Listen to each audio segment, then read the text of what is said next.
Chapter 21. Mara swore under her breath, throwing the skipray's control surfaces into glide mode and keying for a contour scan of the cliff face beneath the rim building. A landing up on the rim was out of the question now. Putting down on the limited area up there without a repulsor lifts might be possible, but not with the Jedi Master fighting her the whole way. Alternately, she could go for the dark island beneath her, which would give her more room to operate, but leave her with the problem of getting back up to the rim. Ditto if she tried to find a big enough landing area somewhere else down the mountains. Or she could admit defeat, fire up the main drive, and pull for space, and go after Card alone. Gritting her teeth, she studied the contour scan. The rock storm had stopped after the fourth hit. The Jedi Master, no doubt, waiting to see if she'd crash without further encouragement on his part. With a little luck, maybe she could convince him that she was done for without actually wrecking the ship in the process. If she could just find the proper formation in the cliff face. There it was, perhaps a third of the way down. A roughly hemispherical concavity where erosion had eaten away a layer of softer rock from the harder material surrounding it. The ledge that had been left beneath the indentation was relatively flat, and the whole thing was large enough to hold the skip ray comfortably. Now all she had to do was get the ship there. Mentally crossing her fingers, she flipped the ship nose up and eased in the main sublight drive. The glare of the drive trail lit up the near side of the rim mountains, throwing them into a dancing mosaic of light and shadow. The skip ray jerked up and forward, stabilized a little as Mara brought the nose a bit farther back off vertical. It threatened to overbalance, eased back as she tapped the control surfaces, twitched almost too far in the other direction, then steadied. Balancing on the drive like this was an inherently unstable operation, and Mara could feel the sweat breaking out on her forehead as she fought to keep the suddenly unwieldy craft under control. If Sabaoth suspected what she was doing, it wouldn't take much effort on his part to finish her off. Setting her teeth together, splitting her attention between the approach scope, the airspeed indicator, and the throttle, she brought the ship in. She nearly didn't make it. The skip ray was still 10 meters short of the ledge when its drive trail hit the cliff face below it with enough heat to ignite the rock, and an instant later the ship was sheathed in brilliantly colored fire. Mara held her course, trying to ignore the warbling of the hull warning sirens as she strained to see through the flames between her and her target. There was no time to waste with second thoughts. If she hesitated even a few seconds, the drive could easily burn away too much of the ledge for her to safely put down. 5 meters away now, and the temperature inside the cabin was beginning to rise. Then 3. Then 1. There was a horrible screech of metal on rock as the skip ray's ventral fins scraped against the edge of the ledge. Mara cut the drive and braced herself, and with a stomach-churning drop, the ship dropped a meter to land tail first on the ledge. For a second it almost seemed it would remain balanced there. Then, with ponderous grace, it toppled slowly forward and slammed down hard onto its landing skids. Wiping the sweat out of her eyes, Mara keyed for a status readout. The air stilting maneuver had been taught to her as an absolute last-ditch alternative to crashing. Now she knew why. But she'd been lucky. The landing skids and ventral fin were a mess, but the engines, hyperdrive, life support, and hull integrity were still all right. Shutting the systems back to standby, she hoisted the Asalamir frame up onto her shoulders and headed aft. The main portside hatchway was unusable, opening as it did out over empty space. There was, however, a secondary hatch set behind the dorsal laser cannon turret. Getting up the access ladder and through it with the Asalamir on her back was something of a trick, but after a couple of false starts she made it. The metal of the upper hull was uncomfortably hot to touch as she climbed out onto it, but the cold winds coming off the lake below were a welcome relief after the superheated air inside. She propped the hatchway open to help cool the ship and looked upward. And to her chagrin, discovered that she'd miscalculated. Instead of being 10 to 15 meters beneath the top of the crater as she'd estimated, she was in fact nearly 50 meters down. The vast scale of the crater, combined with the mad rush of the landing itself, had skewed her perception.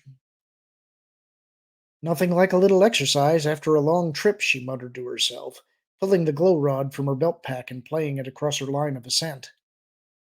The climb wasn't going to be fun, especially with the top-heavy weight of the Salamir frame, but it looked possible. Attaching the glow rod to the shoulder of her jumpsuit, she picked out her first set of handholds and started up. She'd made maybe 2 meters when, without warning, the rock in front of her suddenly blazed with light. The shock of it sent her sliding back down the cliff face to a bumping landing atop the skip ray, but she landed into crouch with her blaster ready in her hand. Squinting against the twin lights glaring down on her, she snapped off a quick shot that took out the leftmost of them. The other promptly shut off, and then, even as she tried to blink away the purple blobs obscuring her vision, she heard a faint but unmistakable sound. The warbling of an R2 unit. "Hey!" she called softly. "You! Droid! Are you Skywalker's astromech unit? If you are, you know who I am. We met on Merkur. Remember?" The droid remembered, all right, but from the indignant tone of the reply, it wasn't a memory the R2 was especially fond of. "Yes, well, skip all that," she told it tartly. "Your master's in trouble. I came to warn him." Another electronic warble, this one fairly dripping with sarcasm. "It's true," Mara insisted. Her dazzled vision was starting to recover now, and she could make out the dark shape of the X-Wing hovering on its repulsor lifts about 5 meters away, its two starboard laser cannons pointed directly at her face. "I need to talk to him right away," Mara went on, "before that Jedi Master up there figures out I'm still alive and tries to rectify the situation." She'd expected more sarcasm, or even out-and-out approval for such a goal, but the droid didn't say anything. Perhaps it had witnessed the brief battle between the skip ray and Sabayoth's flying boulders. "Yes, that was him trying to kill me," she confirmed. "Nice and quiet, so that your master wouldn't notice anything and ask awkward questions." The droid beeped what sounded like a question of its own. "I came here because I need Skywalker's help," Mara said, taking a guess as to the content. "Card's been captured by the Imperials, and I can't get him out by myself. Card, in case you've forgotten, was the one who helped your friend set up an ambush against those stormtroopers that got both of you off Merkur. You owe him." The droid snorted. "All right then," Mara snapped. "Don't do it for Card, and don't do it for me. Take me up there, because otherwise your precious master won't know until it's too late that his new teacher, Sabayoth, is working for the Empire." The droid thought it over. Then, slowly, the X-Wing rotated to point its lasers away from her and sidled over to the damaged skip ray. Mara holstered her blaster and got ready, wondering how she was going to squeeze into the cockpit with the Salamir framework strapped to her shoulders. She needn't have worried. Instead of maneuvering to give her access to the cockpit, the droid instead presented her with one of the landing skids. "You must be joking," Mara protested, eyeing the skid hovering at waist height in front of her and thinking about the long drop to the lake below. But it was clear that the droid was serious, and after a moment she reluctantly climbed aboard. "Okay," she said, when she was as secure as she could arrange. "Let's go. And watch out for flying rocks." The X-Wing eased away and began moving upward. Mara braced herself, waiting for Sabayoth to pick up the attack where he'd left off. But they reached the top without incident, and as the droid settled the X-Wing safely to the ground, Mara saw the shadowy figure of a cloaked man standing silently beside the fence surrounding the house. "You must be Sabayoth," Mara said to him as she slid off the landing skid and got a grip on her blaster. "You always greet your visitors this way?" For a moment the figure didn't speak. Mara took a step towards him, feeling an eerie sense of deja vu as she tried to peer into the hood at the face not quite visible there. The Emperor had looked much the same way that night when he'd first chosen her from her home. "I have no visitors except lackeys from Grand Admiral Thrawn," the figure said at last.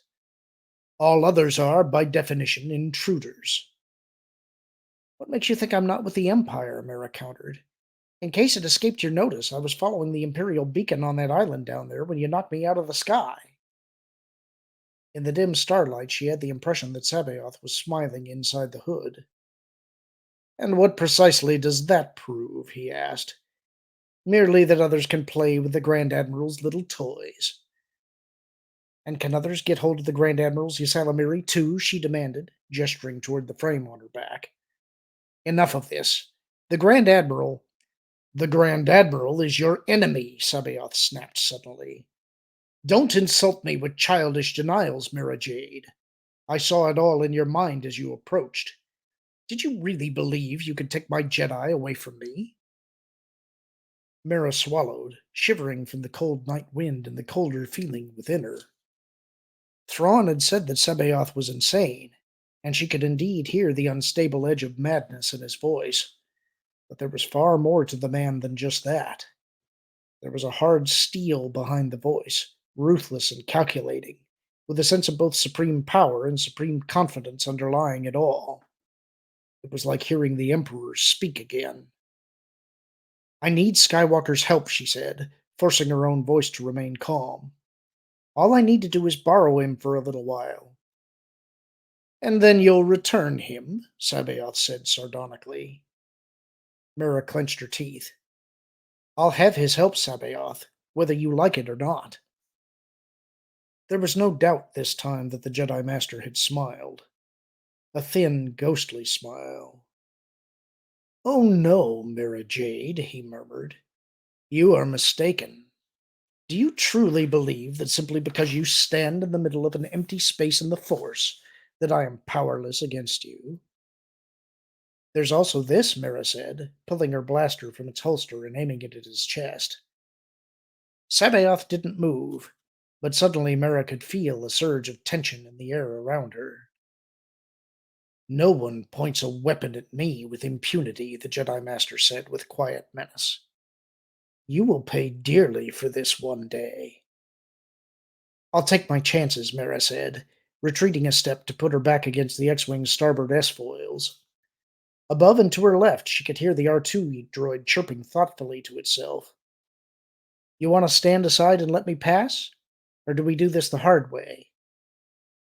Sabaoth seemed to study her. I could destroy you, you know, he said. The menace had vanished from his voice now, leaving something almost conversational in its place. Right there where you stand, before you even knew the attack was coming. But I won't. Not now. I've felt your presence over the years, Mara Jade. The rising and falling of your power after the Emperor's death took most of your strength away. And now I've seen you in my meditations. Someday you will come to me, of your own free will. I'll take my chances on that one too, Mara said. You don't believe me, Sabaoth said, with another of his ghostly smiles. But you shall. The future is fixed, my young would-be Jedi, as is your destiny. Someday you will kneel before me. I have foreseen it. I wouldn't trust Jedi foreseeing all that much if I were you, Mira retorted, risking a glance past him at the darkened building and wondering what Sabaoth would do if she tried shouting Skywalker's name. The Emperor did a lot of that too. It didn't help him much in the end. Perhaps I am wiser than the Emperor was, Sabaoth said. His head turned slightly. I told you to go to your chambers, he said, in a louder voice. Yes, you did, a familiar voice acknowledged, and from the shadows at the front of the house, a new figure moved across the courtyard. Skywalker.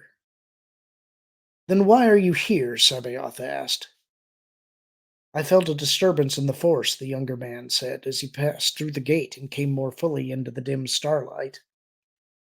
Above his black tunic, his face was expressionless, his eyes fixed on Mara, as if a battle were taking place nearby. Hello, Mara. Skywalker, she managed between dry lips. With all that had happened to her since her arrival in the Yomark system, it was only now just dawning on her the enormity of the task she'd set for herself. She, who'd openly told Skywalker that she would someday kill him, was now going to have to convince him that she was more trustworthy than a Jedi Master. Look, Skywalker, aren't you aiming that at the wrong person? He asked mildly. I thought I was the one you were gunning for. Mara had almost forgotten the blaster she had pointed at Sabaoth. I didn't come here to kill you, she said. Even to her own ears, the words sounded thin and deceitful. Card's in trouble with the Empire. I need your help to get him out. I see. Skywalker looked at Sabaoth. What happened here, Master Sabaoth? What does it matter? The other countered. Despite her words just now, she did indeed come here to destroy you. Would you rather I had not stopped her? Skywalker, Mara began. He stopped her with an upraised hand, his eyes still on Sabaoth. Did she attack you, he asked, or threaten you in any way? Mara looked at Sabaoth and felt the breath freeze in her lungs. The earlier confidence had vanished from the Jedi Master's face. In its place was something cold and deadly, directed not at her, but at Skywalker. And suddenly Mara understood. Skywalker wouldn't need convincing of Sabaoth's treachery after all. Somehow he already knew. What does it matter what her precise actions were? Sabaoth demanded, his voice even colder than his face. What matters is that she is a living example of the danger I have been warning you of since your arrival. The danger all Jedi face from a galaxy that hates and fears us. No, Master Sabaoth, Skywalker said, his voice almost gentle. Surely you must understand that the means are no less important than the ends. A Jedi uses the Force for knowledge and defense, never for attack. Sabaoth snorted. A platitude for the simple-minded, or for those with insufficient wisdom to make their own decisions. I am beyond such things, Jedi Skywalker, as you will be someday, if you choose to remain. Skywalker shook his head. I'm sorry, he said. I can't. He turned away and walked towards Mara. Then you turn your back on the galaxy, Sabaoth said, his voice now earnest and sincere. Only with our guidance and strength can they ever hope to achieve real maturity. You know that as well as I do. Skywalker stopped. But you just said they hate us, he pointed out. How can we teach people who don't want our guidance? We can heal the galaxy, Luke, Sabaoth said quietly. Together. You and I can do it. Without us, there is no hope. None at all. Maybe he can do it without you, Mara put in loudly, trying to break up the verbal spell Sabaoth was weaving. She'd seen the same sort of thing work for the Emperor, and Skywalker's eyelids were heavy enough as it was. Too heavy, in fact, like hers had been on the approach to Yomark. Stepping away from the X-Wing, she walked over to Skywalker. Sabaoth made a small movement, as if he were going to stop her. She hefted her blaster, and he seemed to abandon the idea. Even without looking at him, she could tell when the force-empty zone around her Ysalamir touched Skywalker. He inhaled sharply, shoulders straightening from a slump he probably hadn't even noticed they had, and nodded as if he finally understood a hitherto unexplained piece of a puzzle. Is this how you would heal the galaxy, Master Sabaoth? He asked. By coercion and deceit? Abruptly, Sabaoth threw back his head and laughed. It was about the last reaction Mara would have expected from him, and the sheer surprise of it momentarily froze her muscles. And in that split second, the Jedi Master struck. It was only a small rock, as rocks went, but it came in out of nowhere to strike her gun hand with paralyzing force. The blaster went spinning off into the darkness as her hand flared with pain and then went numb. Watch out! She snapped to Skywalker, dropping down into a crouch and scrabbling around for a weapon as a second stone whistled past her ear. There was a snap hiss from beside her, and suddenly the terrain was bathed in the green-white glow of Skywalker's lightsaber. Get behind the ship, he ordered her. I'll hold him off. The memory of Murker flashed through Mara's mind, but even as she opened her mouth to remind him of how useless he was without the Force, he took a long step forward to put himself outside the Ysalamир's influence. The lightsaber flashed sideways, and she heard the double crunch as its brilliant blade intercepted two more incoming rocks. Still laughing, Sabaoth raised his hand and sent a flash of blue lightning towards them. Skywalker caught the bolt on his lightsaber, and for an instant the green of the blade was surrounded by a blue-white coronal discharge. A second shot shot past him to vanish at the edge of the empty zone around Mara. A third again wrapped itself around the lightsaber blade. Mira's fumbling hand brushed something metallic, her blaster. Scooping it up, she swung it toward Sabaoth, and with a brilliant flash of laser fire, the whole scene seemed to blow up in front of her. She had forgotten about the droid sitting up there in the X-Wing. Apparently, Sabaoth had forgotten about it too. Skywalker? She called, blinking at the purple haze floating in front of her eyes and wrinkling her nose at the tingling smell of ozone. Where are you? Over here by Sabaoth, Skywalker's voice said. He's still alive. We can fix that, Mara growled. Carefully picking her way across the streaming rust the X-Wing's laser cannons had gouged in the ground, she headed over. Sabaoth was lying on his back, unconscious but breathing evenly, with Skywalker kneeling over him. Not even singed, she murmured. Impressive. R2 wasn't shooting to kill, Skywalker said, his fingertips moving gently across the old man's face. It was probably the sonic shock that got him. That or getting knocked off his feet by the shockwave, Mira agreed, lining her blaster up on the still figure. Get out of the way. I'll finish it. Skywalker looked up at her. We're not going to kill him, he said. Not like this. Would you rather wait until he's conscious again and can fight back? She retorted. There's no need to kill him at all, Skywalker insisted. We can be off Yomark long before he wakes up. You don't leave an enemy at your back, she told him stiffly. Not if you like living. He doesn't have to be an enemy, Mara, Skywalker said with that irritating earnestness of his. He's ill. Maybe he can be cured. Mara felt her lip twist. You didn't hear the way he was talking before you showed up, she said. He's insane, all right, but that's not all he is anymore. He's a lot stronger, and a whole lot more dangerous. She hesitated. He sounded just like the Emperor and Vader used to. A muscle in Skywalker's cheek twitched. Vader was deep in the dark side too, he told her. He was able to break that hold and come back. Maybe Sabaoth can do the same. I wouldn't bet on it, Mira said, but she holstered her blaster. They didn't have time to debate the issue, and as long as she needed Skywalker's help, he had effective veto on decisions like this. Just remember, it's your back that'll get the knife if we're wrong. I know. He looked down at Sabaoth once more, then back up at her. You said Card was in trouble. Yes, Mira nodded, glad to change the subject. Skywalker's mention of the Emperor and Vader had reminded her all too clearly of that recurring dream. The Grand Admiral's taken him. I need your help to get him out. She braced herself for the inevitable argument and bargaining, but to her surprise, he simply nodded and stood up. Okay, he said. Let's go. With one last mournful electronic wail, R2 signed off, and with the usual flicker of pseudo-motion, the X-Wing was gone.